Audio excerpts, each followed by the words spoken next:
Habari wa Tanzania. Siku za ukombozi wa nchi yetu zimebaki chache. Kwa hiyo leo naomba nizungumze mambo makubwa mawili. Kwanza nitazungumza juu ya kundi la watu wanaotumia nguvu nyingi kuzuia maandamano. Lakini pili nitawapa siri.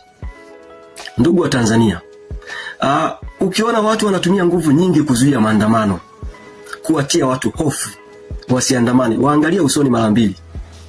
Utakuja kugundua wengi wao ni wakuu wa mikoa, wakuu wa wilaya, makamanda wa polisi wa mikoa, makamanda wa polisi wa wilaya, mawaziri, manaibu waziri, waziri mkuu, msemaji wa rais.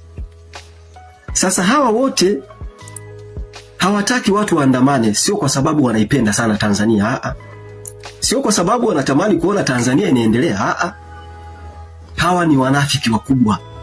Hawa ni machawa wa rais. Kwa hiyo kazi yao, kwa kuwa wao wameteuliwa na rais, kazi yao ni kumtetea rais. Sio kuitetea Tanzania, sio kutetea maslahi ya taifa, Hawa watu wanamtetea Samia kwa sababu wameteuliwa na Samia. Na wanajua kabisa kwamba kama rais haramu akiondolewa madarakani, wote hao wamepoteza vibarua, hawana kazi. Kwa hiyo wanatumia nguvu kumlinda bosi wao. Jambo la pili, ukiona viongozi wanatumia muda mwingi kuhamasisha watu, jamani, tulinde amani, tudumishe amani. Hebu waulize swali. Kwani wakati wa ukoloni amani haikuwepo? Waulize, usiwaogope, wakati wa ukoloni wa Waingereza amani haikuwepo? Ngoja nikupe siri. Ukweli ni kwamba wakati wa ukoloni wa Waingereza kulikuwa na amani. Tena inawezekana kulikuwa na amani na kulikuwa na haki kuliko ilivyo leo. Ngoja nikupe mfano mdogo, sawa? Mwaka 1958 chama cha TANU kilikuwa chama cha upinzani, lazima ujue. Sasa kulikuwa na uchaguzi mkuu mwaka 1958. Chama cha TANU ni chama cha upinzani, kulikuwa na chama cha UTP, chama ambacho kilikuwa kimeundwa na Waingereza, wanaita multiracial. Kulikuwa na Waingereza, Wahindi na baadhi ya Waafrika. Na hicho chama kiliundwa kwa ajili ya kuencounter, kushindana na TANU. Na kulikuwa na chama cha ANC. Kwa hiyo katika uchaguzi wa mwaka 1958, chama cha TANU kilikuwa chama cha upinzani, lakini kilishinda uchaguzi. Hebu vuta picha. Wakoloni wa Uingereza wapo na chama cha TANU kimeshinda uchaguzi. Sasa hebu angalia leo hii Chama cha Mapinduzi kinavyonyanyasa vyama vya upinzani. Angalia kundi la CCM mtandao wanavyonyanyasa vyama vya upinzani. Kwa hiyo unaweza kusema zamani kulikuwa na haki kuliko leo. Jambo la pili, mimi naamini zamani inawezekana kulikuwa na amani kuliko leo. Nitakupa mfano, sawa?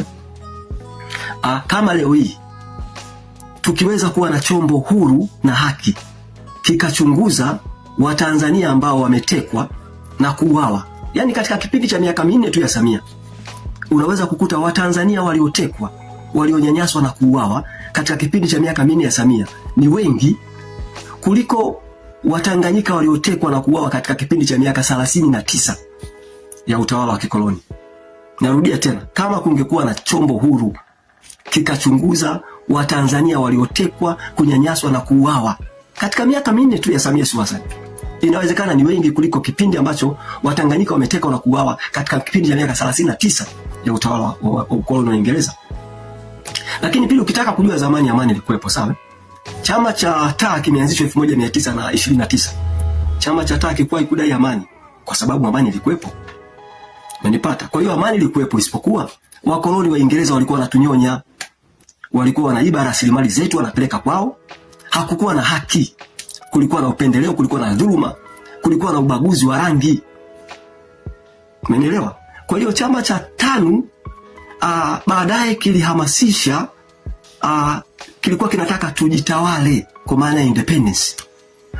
Kwa hiyo chama cha TANU kilikuwa kinaamini kwamba tukijitawala basi kwanza tutaweza kuzuia unyonyaji, tutaweza kutenda haki, tutaweza kuondoa ubaguzi, tutaweza kuwaletea watu maendeleo wenyewe. Kwa hiyo Watanzania asije kaongopea mtu. Unajua kumekuwa na mkanganyiko hapa. Watu wanashindwa kutofautisha kati ya neno kujitawala, independence, freedom, uhuru, na amani, peace. Nisikilize mimi nikwambie ukweli, sawa? Kujitawala ni bora kuliko amani. Kwa sababu ndani ya kujitawala kuna amani. Ndani ya kujitawala huwezi kukuta wezi wanaiba rasilimali za nchi. Kwa sababu kujitawala maana yake watu watachagua viongozi wao. Watu, yani kutakuwa na mifumo huru na ya haki. Watu watachagua viongozi wenye akili, viongozi wanaojali maslahi ya watu, viongozi wenye utu, watalinda rasilimali za watu na wataleta haki, wataleta amani. Umenielewa? Kwa hiyo kuna wakati watawala wanalazimisha, oh jamani, tuhubiri amani. Wanataka amani ili waendelee kutunyonya, majambazi wakubwa. Yaani wanataka amani ili waendelee kutuibia, si ndio? Kwa hiyo ndugu wa Tanzania, mimi nihitimishe kwa kusema kwamba tarehe 9 mwezi wa 12 tutaandamana. Na tutafanya maandamano makubwa kweli. Lengo letu sio kuharibu amani, kwa sababu amani ipo. Na wala hatuna shida na amani sisi. Sisi tunaamini amani ipo. Tunachotaka, tutaandamana kwa sababu kwanza tumeporwa haki yetu ya kuchagua viongozi tunaowataka. Kimsingi sasa hivi tuko utumwani. Kwa sababu nikupe mfano, si ndio? Wakoloni wa Jerumani waliingia hapa kwa silaha. Walitumia bunduki wakatutawala. Aya, Samia na kundi lake la wanamtandao sio wametumia bunduki. Sasa hawa si wakoloni kama Wajerumani tu. Wana utofauti gani hawa na ukoloni? Si majambazi kama majambazi wengine. Wao wanatutawala kwa nguvu na wanatuibia rasilimali zetu vile vile. Kwa hiyo tarehe 9 mwezi wa 12 wa Tanzania tujitokeze kwa wingi. Tuingie barabarani. Kwanza tudai haki yetu ya kuchagua viongozi tunaowataka. Pili, tudai haki. Haki ya kuhukumiwa kwa haki, tudai uhuru wa mahakama. Pili, tukemee, tulani vitendo vya viongozi mabepari Samia Suluhu Hassan na kundi lao la wanamtandao kuendelea kuibia na kuinyonya nchi yetu.